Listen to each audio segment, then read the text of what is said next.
Hello, everyone. My name is AP the Weird One, and let us begin with episode 1 of Full Metal Panic. Make this a little bit bigger. It is titled "The Guy I Kind of Like is a Sergeant." I believe. Yes, the guy I kind of like is a sergeant, and this is kind of a basic introduction episode. We get to meet kind of the main cast of characters for now: Chituri, Chituri. Our friend Kyoko, Kurt Weber, Mao, and of course Sakura, Sosuke Sakura. And we kind of learn a little bit of beginning of the world. We learn that the world is a bit about the KGB is still around, the Soviet Union. So and of course we got the armed slaves are all about, and it seems like even the normal average day people knows about these. Crazy equipment, which of course, you can't hide these big metal things. So, let's begin. So, when I started this journey, I open for, a good family Christian anime, or kind of. I knew there was going to be fan service, but right off the bat with the introduction, which I kind of felt like the intro should have been saved till episode 2. I would, not to say it wasn't bad or anything, but I would have liked it a little bit better. Just give us a little bit of time with more of the characters, the environment area. I don't know. I would have liked a little bit more in that regards. But yeah, there was some fan service. I'm like, okay, I guess you gotta have to skip the intro. You see Chituri's naked body. It doesn't show any tits or anything or lower parts, but I'm like, that's pushing it. But the start of the episode, we kind of see Chituri mumbling her sleep, these weird things, so we know that she's kind of a bit special. She doesn't like to get up in the morning, and she sleeps after she gets her alarm clock, she sleeps standing, kind of like sitting up, which is kind of weird. I don't know. That I can't really do that, but whatever. I don't know. Maybe. I don't know. It just seemed a little bit weird. But following that scene, we get we're kind of in Russia or some kind of cold environment. This guy's taken this girl who's obviously been experimented on, trying to get away from wherever they are. She's a bit of a biter. She definitely has some problems, and they're gonna try to make it away the mountains. Unfortunately, that's not the case. A military copter, a Hindi. What actually? Well, okay, it's basically kind of like a military copter. A Hindi is what that's called. Comes and destroys the van. One thing that was kind of weird, because he's trying to kill the girl. He fires her, and like the explosion that destroys the car, it doesn't even do much to her. I don't know. That was a bit weird. And then he can't even hit her straight. I don't know. That was strange. I kind of wish that instead of him dancing around because about a couple minutes later, the Sosuke Sakura and his armed slave, the M9, come and defeat it. But I'm like, I think as soon as the explosion happened and she's staring down the barrel of a gun, I think is when he should have made his appearance. The fact that he kind of was allowed to linger was a bit strange. The believability that she could survive. I don't know. We never got we got the impression that he was experimental, but I'm like, really? You would have survived all the things that shit happened to you at the moment? So, okay, whatever. But Sosuke takes out the military helicopter, no problem.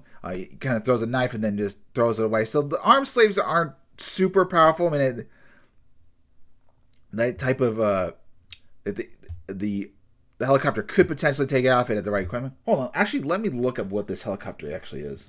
Not Hindi, it's a Hin. So I was complete. It's not short for anything. It's actually just the Hin helicopter, or the MIL MIA I-24.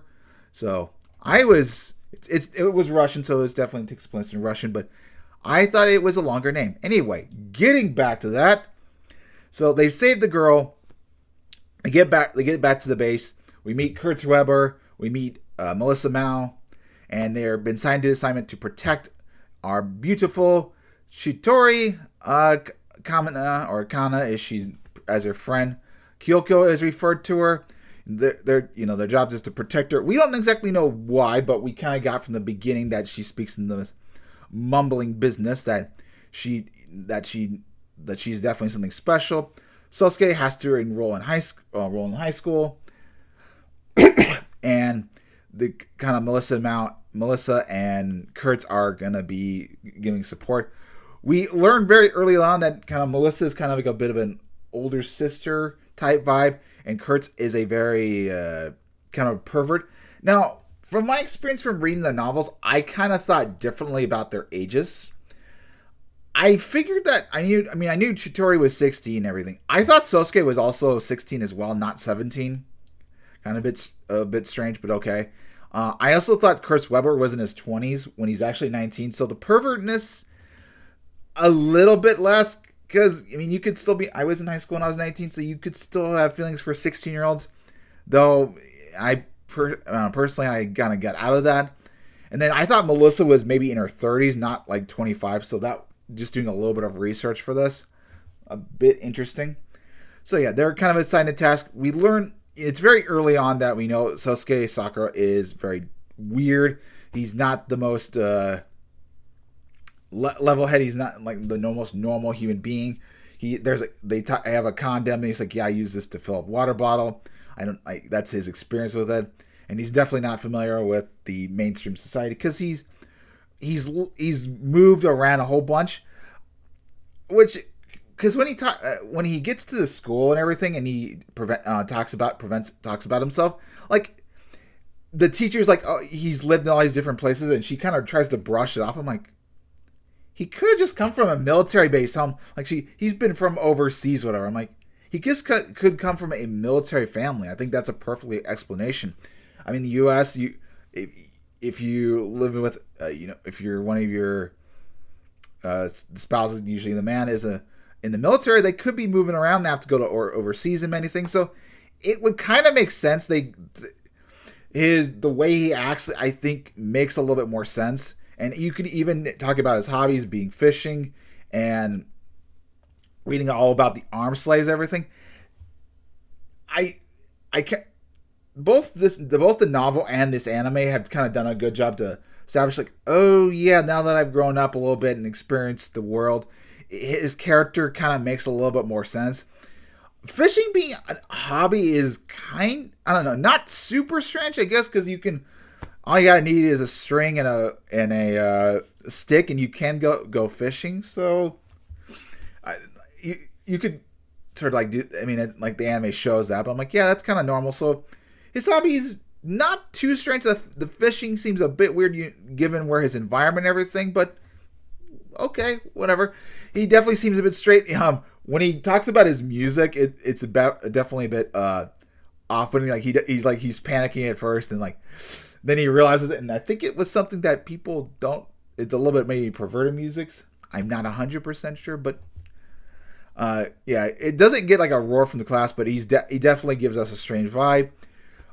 Shitori, obviously, it's shown very obviously that Shitori likes him. Like when they're in the locker for baseball, for the softball, and your friend Kyoko is talking about him, so he definitely likes her. A little bit before when Kurtz Weber gets to know about her, like he sees this face, like like an angel princess, she's gonna be okie dokie, like this is such a sweet girl, and then it's revealed very early on that she is very much a tomboy. Whoopsie daisy. Yeah, she's much more of a tomboyish girl. When it comes to anime, she's kind of seen as the typical tsundere character. So yeah, and we do learn that Sosuke is he definitely takes the mission seriously. He brings guns. Near the end of the episode, he barges into the girls' changing room, and he thinks that someone was trying to attack him. You definitely get a sense like, man, maybe it's something someone's trying to get her or something. A little bit odd, but they can't. He doesn't look at the girls or anything, but they do give him a bit of a rationing. And it goes when he does get locked up sort of a little bit in the chair and everything, and we do find out that Chidori doesn't mind him. He's not boring. He's not super annoying. He's just a bit weird. Which, personally, this episode, I felt the pacing for Chidori liking him is it seemed a bit quick. I don't know. Given that, I mean, because Chidori was like, her friend Kyoko introduces him to some pervert kind of sleazeball person, and you would think that Chidori wouldn't be super keen on just instantly falling in love with someone or liking someone. I don't know. It was a bit strange. I don't know. I felt like the being interested in him should come a little bit later. I don't know. I felt that was a little bit fast paced, but I do appreciate that we get a sense of each character, of who they are. I do kind of wish we got to a little bit learn about the ages. So they express the ages a little bit, because I did have to find this secondhand. Well, not Chidori's. They give her clearly it's 16, but for the other characters I would like to. In terms of styling, because this is a very much older anime,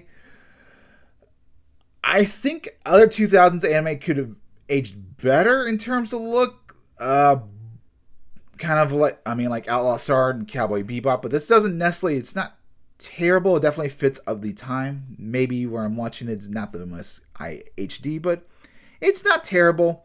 The voice acting's solid.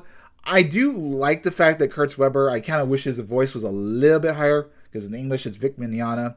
And that's not to say that